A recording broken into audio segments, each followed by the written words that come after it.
Today I'm going to walk you through the exact steps to upload music to your Telegram channel. By the end of this tutorial, you'll be confidently sharing songs with your community, whether it's the latest single you love, your own recording, or even a helpful audio file. Let's jump in and make sure your music finds the right audience.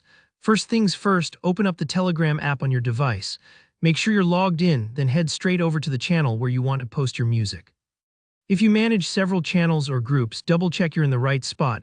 Once it's sent, your subscribers will be able to see and access the file. Take a moment to think about which channel is most relevant for your music. Whether it's a public playlist, a private classroom, or a hobby group, landing that file in the right place sets the tone for your post. Now look for the familiar paperclip icon in your chat bar. This is Telegram's attachment icon, and it's your gateway to sending files beyond just text or photos. Go ahead and tap that paperclip. If you're using the Telegram desktop app on your computer, the process is almost the same. Just click the paperclip near your message input area. Don't worry if it takes a moment to find it. Sometimes icons move slightly with app updates. Next, you'll need to specify the type of file you want to send. On your phone, after tapping the paperclip, you'll see options like Gallery, Music, or File. Choose the File option rather than photo or video. This ensures your audio uploads in its original high-quality format and doesn't get converted or compressed. On desktop, after clicking the attachment, select File as well. This part is important. Sometimes if you pick the wrong option like photo or music on mobile, it can alter the way the file appears to your channel members or limit playback options. From here, your device will pull up a file browser. This might show you several folders like downloads, music, or internal storage, depending on what kind of device you're using.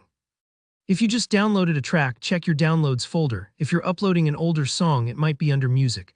Take your time to navigate. You'll want to make sure you're uploading the right track. On your computer, just browse to the folder where your audio file lives. And if you have more than one song to send, you can select multiple files at once. Just tap or click each one. Think of it like picking out records to play for your friends. Choose what really fits the moment. Once your song is selected and you're happy with your choice, locate the Send button. This is usually represented by a paper airplane icon at the bottom right of your screen. Tap or click it and give it a moment. The upload might take a little while, especially if it's a large audio file or your internet is running slow. But don't worry, Telegram is pretty fast and reliable at handling file transfers. And that's it. Your music is now being shared to your Telegram channel members. They'll be able to listen right from the chat or download it to their device. This process is a great way to share not just songs, but podcasts, lessons, sound effects, and more with your subscribers. If you found this guide helpful, don't forget to hit the like button below. It really helps the channel grow. If you run into any issues or have questions about uploading other types of files, leave a comment and I'll do my best to help you out. And if you want more easy Telegram tutorials, subscribe for more tips and tricks just like this. Thanks for tuning in and happy sharing.